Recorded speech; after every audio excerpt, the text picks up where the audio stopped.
प्रणाम। राम राम। त्रिया चरित्र पार्ट 3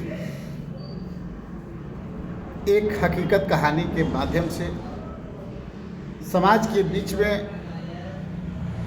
अपना सुविचार रखते हुए और लोगों के घर बर्बाद होने से बचाने के लिए हम इस कहानी को प्रस्तुत करने जा रहा हूँ, जो बहुत ही सही कहानी है और जिला बलिया की कहानी है कि एक परिवार में 2 भाई रहते थे और दोनों भाई की शादी हो चुकी थी। दोनों भाई परिवार चलाने के लिए सऊदीया में रहते थे और इधर दोनों की पत्नियां अपने कुंवारे बॉयफ्रेंडों को बुला बुलाकर दिन रात मॉल, सिनेमा, घूमना फिरना या तमाम तरह के शौक़ पूरा करना, 16 श्रृंगार करना और किसी के कर्म को कोई नहीं जान पाता था।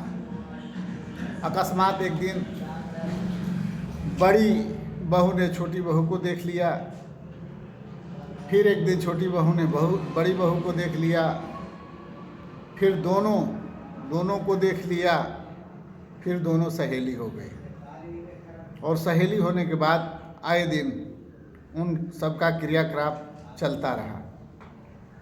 दूर दराज में शहर में, बलिया शहर में उन दोनों लड़कों की बहन की शादी हुई थी।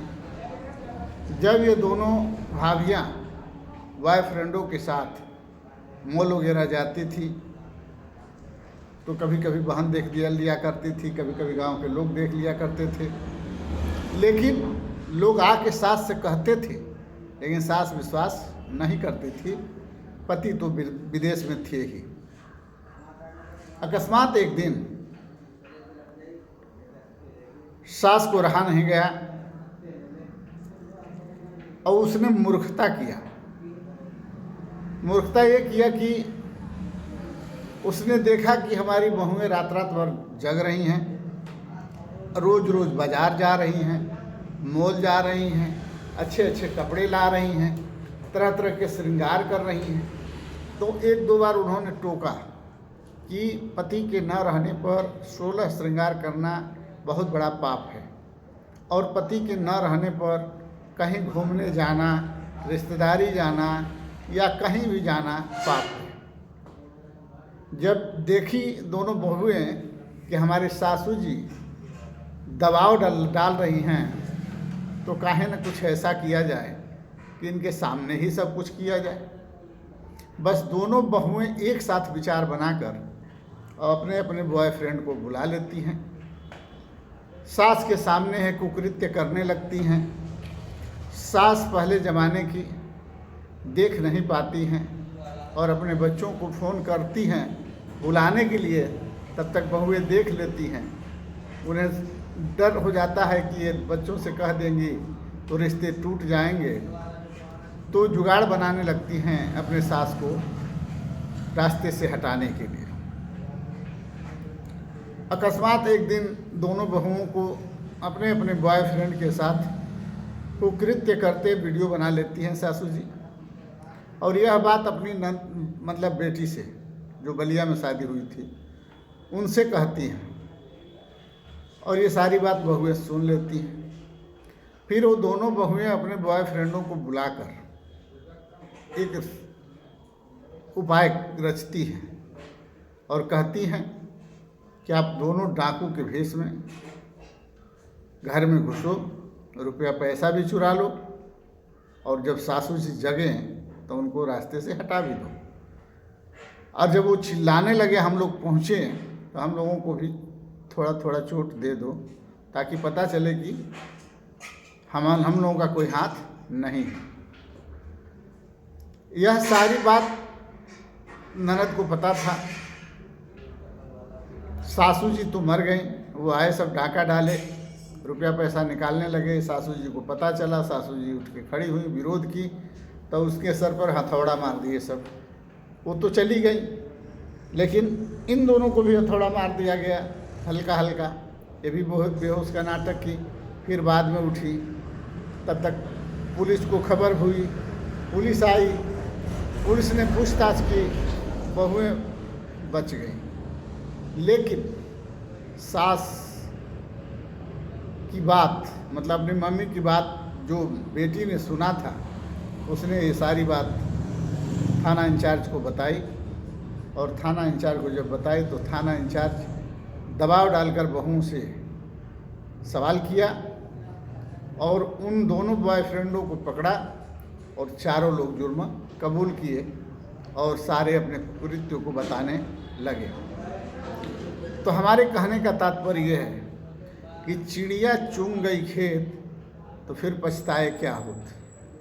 हम उन सभी माताओं बहनों से कहना चाहेंगे कि आप अपनी बेटा बेटी की शादी कम उम्र में करें, ताकि बॉयफ्रेंड और गर्लफ्रेंड का झमेला ख़त्म हो जाए, पहली चीज़। दूसरी चीज़, लड़कियों को शिष्टाचारवान बनाएं, शर्मीली बनाएं, बेशर्म न बनाएं, बेहाया न बनाएं और शास्त्र से दूर न रखें।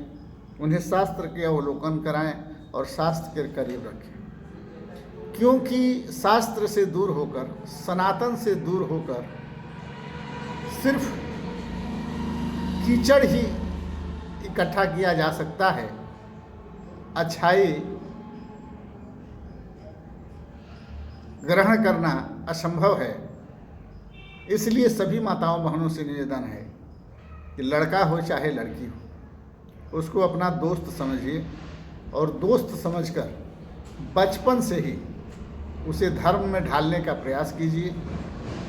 अच्छी अच्छी कहानियाँ सुनाइए और जब पेट में बच्चा या बच्चियाँ रहें तो आप धर्म का अवलोकन करें, पूजा पाठ में ध्यान दें, बॉयफ्रेंड के चक्कर से बाहर आएं और सास ससुर की कद्र करें।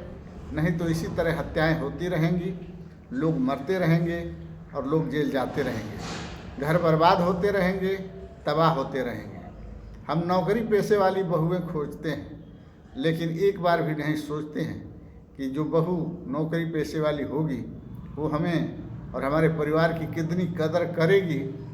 जब हम कमा के देते हैं तो जिसके गोद में होती है उसी की हो जाती है, जब वो कमाएगी तो क्या वो हमारे गोद में रह पाएगी?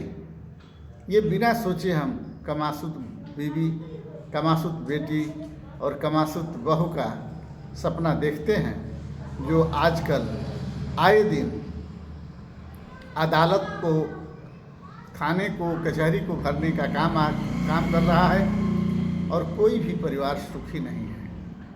कोई कहीं से परेशान है, कोई कहीं से परेशान है। इसलिए हम कहना चाहेंगे कि न औरतों को प्रभु ने समझा, न आप समझे, न हम समझे, न कोई समझ पाएगा। बस निवेदन इतना है कि इन लोगों को शास्त्र से दूर न करें, रामायण प्रत्येक दिन अपने घर में पढ़ें और पढ़ाएं, नौकरी जरूर कराएं लेकिन बचपन से शिक्षित और संस्कारी बनाएं। नहीं तो इसी तरह कहानियाँ बनती रहेंगी और बाद में नुकसान होने के बाद कहानी के सिवा कुछ रह नहीं जाएगा। घर तो बर्बाद होगा ही होगा, घर तबाह भी हो जाएगा और घर में 7 पीढ़ियों तक किसी की न शादी होगी न विवाह होगा, सब खत्म हो जाएगा। इसलिए सबसे निवेदन है कि अपने आचरण और आबरू को बचाते हुए शीलता और लाज को अपने ही मन में समेटे हुए अपने परिवार, अपने खानदान, अपने माता पिता की इज्जत का ध्यान रखते हुए गलत कृत्य से बचें और बचाएं। जय हिंद, जय भारत, जय सर्व समाज।